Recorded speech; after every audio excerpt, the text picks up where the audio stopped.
Ils buvaient à un rocher spirituel qui les suivait, et ce rocher était Christ. 1 Corinthiens 10, verset 4. B. Nous donnons pour titre au message le rocher éternel, le rocher spirituel, le rocher de la délivrance, Christ, notre fondement inébranlable.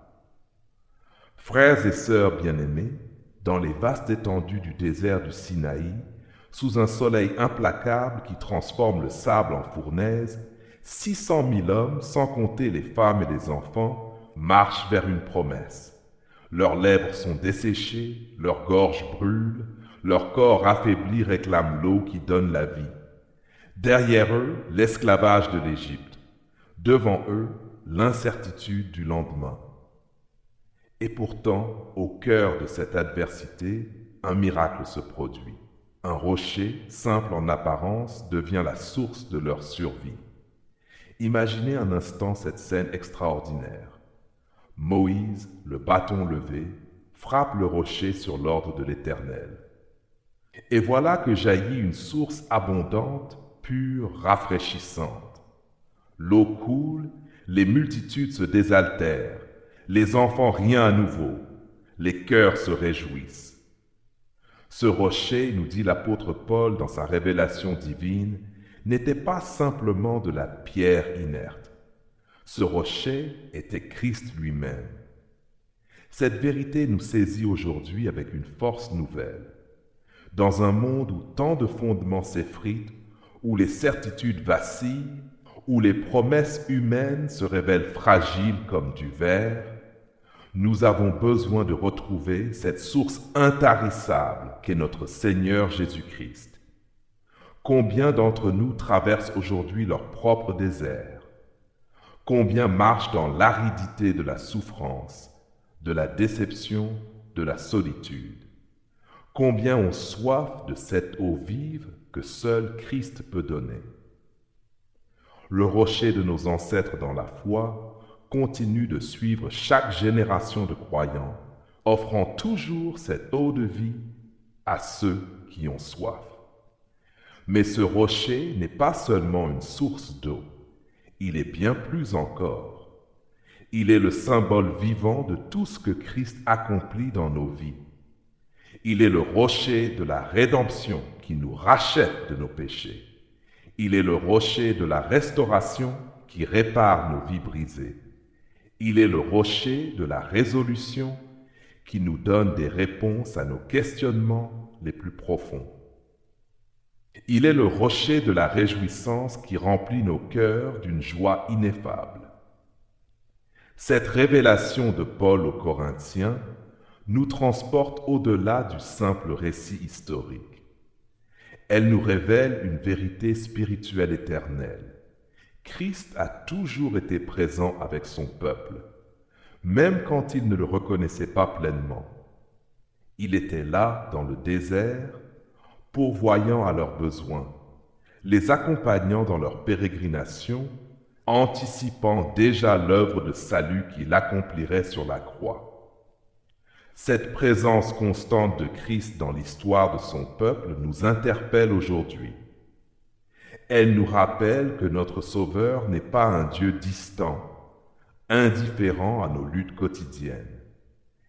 Il est Emmanuel, Dieu avec nous, le rocher qui nous suit partout où nous allons, prêt à étancher notre soif spirituelle et à répondre à nos besoins les plus profonds. Comme l'écrivait si justement Charles Spurgeon, Christ est le rocher des âges, fendu pour nous. Cette fissure dans le rocher n'est pas un accident. C'est l'expression parfaite de l'amour divin qui se donne pour que nous puissions vivre. Permettez-moi maintenant de vous révéler la première grande vérité que ce rocher spirituel nous enseigne, le rocher de la rédemption. Oui, le rocher de la rédemption. Quand nous contemplons ce rocher frappé dans le désert, nous voyons une image prophétique saisissante de ce qui allait se produire sur la colline du Calvaire. Comme ce rocher a été frappé pour que l'eau jaillisse, Christ a été frappé pour que la grâce divine coule vers l'humanité. Cette rédemption n'est pas une théorie abstraite, c'est une réalité concrète qui transforme des vies. Le rocher de la rédemption nous parle du prix payé pour notre salut. Il nous rappelle que notre liberté spirituelle a coûté la vie du Fils de Dieu. Comme l'écrit Pierre, sachez que ce n'est pas par des choses périssables, par de l'argent ou de l'or, que vous avez été rachetés de la vaine manière de vivre que vous aviez hérité de vos pères, mais par le sang précieux de Christ, comme d'un agneau sans défaut et sans tache. 1 Pierre 1, 18 à 19. Cette rédemption nous libère de l'esclavage du péché, tout comme les Israélites furent libérés de l'esclavage d'Égypte. Elle brise les chaînes de la culpabilité, de la honte et de la condamnation. Le rocher frappé devient le symbole de notre justification devant Dieu. Napoléon Bonaparte, pourtant conquérant redoutable, a déclaré sur son lit de mort « J'ai connu les hommes, et je vous dis que Jésus-Christ n'est pas un homme. » Cette reconnaissance, même tardive, souligne l'unicité de l'œuvre rédemptrice de Christ. Le rocher de la rédemption nous assure que notre salut n'est pas basé sur nos œuvres, mais sur l'œuvre parfaite de Christ. Comme le chantait Top Lady, « Rocher des siècles, fendu pour moi, que je me cache en toi. » Cette cachette dans le rocher devient notre refuge éternel. Cette œuvre de rédemption nous conduit naturellement vers la deuxième grande vérité, le rocher de la restauration. Oui, le rocher de la restauration. Le rocher qui suivait les Israélites ne se contentait pas de pourvoir à leurs besoins immédiats. Il était là pour restaurer constamment leurs forces épuisées. De même, Christ ne nous sauve pas seulement de nos péchés. Il restaure continuellement nos vies brisées. Cette restauration touche tous les aspects de notre être. Elle répare nos relations brisées, guérit nos blessures émotionnelles, restaure notre dignité perdue et renouvelle notre espoir. Le prophète Joël nous promet « Je vous rendrai les années qu'ont dévoré la sauterelle, le gélec, le hassil et le gazam, ma grande armée que j'avais envoyée contre vous. » Joël 2, 25. Combien d'entre nous ont vu leur vie transformée par cette puissance restauratrice? Des mariages au bord du divorce ont été sauvés, des addictions ont été brisées, des cœurs brisés ont été guéris. Le rocher de la restauration continue son œuvre miraculeuse aujourd'hui. Cette restauration n'est pas instantanée, elle est progressive. Comme l'eau qui coulait constamment du rocher, la grâce restauratrice de Christ coule continuellement dans nos vies. Elle nous renouvelle jour après jour, nous transformant à l'image de Christ. L'apôtre Paul témoigne de cette réalité. Si quelqu'un est en Christ, il est une nouvelle créature.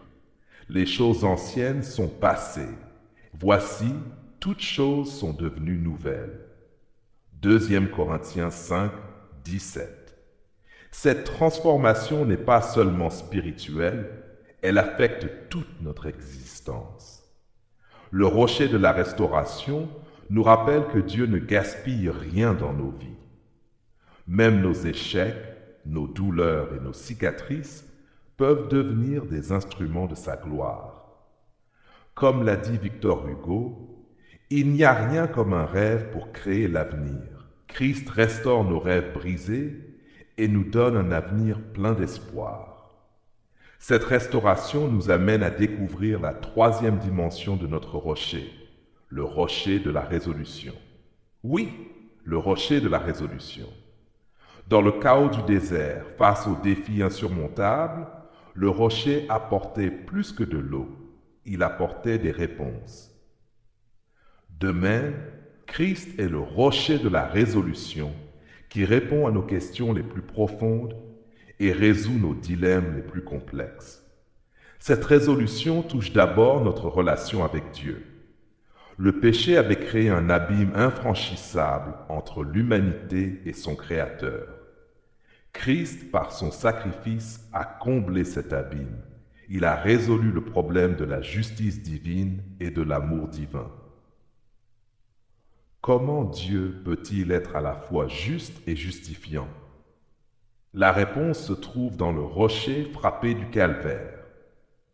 Le rocher de la résolution nous donne également des réponses aux questions existentielles qui tourmentent l'humanité. D'où venons-nous? Pourquoi existons-nous? Où allons-nous? En Christ, nous trouvons notre identité, notre but et notre destinée éternelle. Cette résolution s'étend à nos problèmes quotidiens.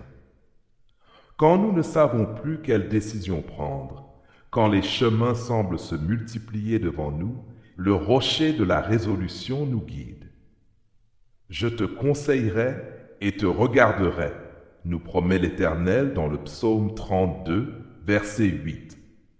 Albert Einstein, pourtant homme de science, a reconnu « Je veux connaître les pensées de Dieu, le reste n'est que détail ». Cette soif de compréhension ultime ne peut être satisfaite que par Christ, le rocher de la résolution. Les résolutions que Christ apporte ne sont pas des solutions temporaires, elles sont éternelles. Elles transforment notre perspective, changent notre compréhension et orientent notre vie vers la vérité absolue. Dans un monde relatif, il est notre absolu. Cette résolution nous conduit naturellement vers la quatrième et dernière grande vérité, le rocher de la réjouissance. Oui, le rocher de la réjouissance. Le rocher qui désaltérait les Israélites dans le désert était source de joie et de célébration. Quand l'eau jaillissait, les cœurs se réjouissaient, les chants s'élevaient, l'espoir renaissait. Christ, notre rocher spirituel, est la source de notre joie la plus profonde. Cette réjouissance n'est pas superficielle, elle jaillit des profondeurs de notre être. Elle naît de la certitude du salut, de la paix avec Dieu, de l'assurance de la vie éternelle. C'est cette joie que David exprime dans le psaume 16, verset 11. « Tu me feras connaître le sentier de la vie. Il y a d'abondantes joies devant ta face, des délices éternelles à ta droite. » Le rocher de la réjouissance nous enseigne que la joie chrétienne n'est pas dépendante des circonstances extérieures. Elle est ancrée dans une réalité spirituelle inébranlable. Même dans les trials les plus difficiles, cette joie peut demeurer car elle a sa source en Christ lui-même. Cette réjouissance devient contagieuse. Comme l'eau du rocher désaltérait tous ceux qui s'approchaient, la joie qui émane de Christ se communique à tous ceux qui nous entourent. Nous devenons des sources de joie pour d'autres âmes assoiffées. L'apôtre Paul nous exhorte « Réjouissez-vous toujours dans le Seigneur, je le répète, réjouissez-vous. » Philippiens 4, 4. Cette joie n'est pas un sentiment passager, c'est un commandement, un style de vie, une attitude du cœur. Comme l'a dit C.S. Lewis, la joie est le sérieux business du ciel. Cette joie anticipée du ciel peut être nôtre dès maintenant, car Christ, notre rocher, nous l'offre généreusement. Frères et sœurs bien-aimés, nous avons contemplé aujourd'hui les 4 dimensions glorieuses de Christ, notre rocher spirituel. Nous avons vu comment il est le rocher de la rédemption qui nous rachète de nos péchés, le rocher de la restauration qui répare nos vies brisées, le rocher de la résolution qui répond à nos questions les plus profondes, et le rocher de la réjouissance qui remplit nos cœurs d'une joie ineffable. Cette révélation transforme notre compréhension de l'accompagnement divin. Christ n'est pas seulement venu il y a 2000 ans. Il était déjà présent avec son peuple dans le désert et il continue de nous accompagner aujourd'hui. Le rocher spirituel qui suivait les Israélites nous suit également, prêt à répondre à tous nos besoins. Dans un monde où tant de fondements vacillent, où les promesses humaines se révèlent fragiles, nous avons en Christ un rocher inébranlable. Il est le même hier, aujourd'hui et éternellement. Sa fidélité ne faillit jamais, sa provision ne s'épuise jamais, son amour ne se lasse jamais. Que cette vérité pénètre profondément dans vos cœurs. Quand vous traversez votre désert personnel, souvenez-vous que le rocher vous suit. Quand vous avez soif de rédemption, buvez à cette source. Quand vous avez besoin de restauration, approchez-vous de cette fontaine de grâce. Quand vous cherchez des résolutions, consultez cette sagesse divine. Quand vous désirez la joie, puisez dans cette réjouissance éternelle. Christ, notre rocher spirituel, attend que nous venions à lui avec nos fardeaux, nos questions, nos blessures et nos espoirs. Il est prêt à nous donner cette eau vive qui jaillit jusqu'à la vie éternelle. Il est prêt à être pour nous tout ce dont nous avons besoin. Notre rédemption, notre restauration, notre résolution et notre réjouissance. Puissions-nous, comme les Israélites dans le désert, reconnaître sa présence constante dans nos vies et boire abondamment à cette source intarissable. Puissions-nous témoigner à d'autres de cette eau vive qui transforme les cœurs et change les destinées. Car en Christ, nous avons trouvé le rocher des siècles, fendu pour nous, ouvert pour nous, coulant pour nous. En lui, nous avons tout ce dont nous avons besoin pour cette vie et pour l'éternité. Qu'il en soit ainsi. Amen. Amen.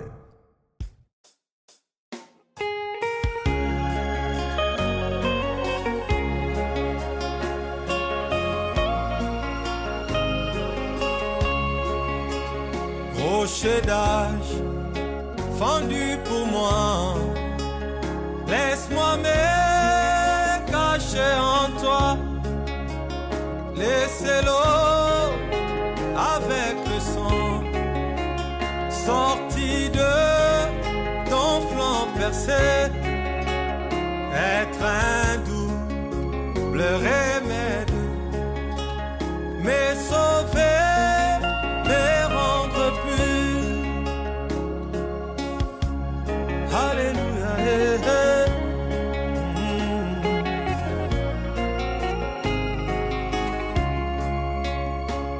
Que mes larmes coulent à jamais, que mon zèle ne s'éteigne point. C'est la note, pas mon péché. C'est toi seul qui dois sauver. Et ma main ne t'offre rien, Seigneur. Je ne m'attache qu'à ta croix.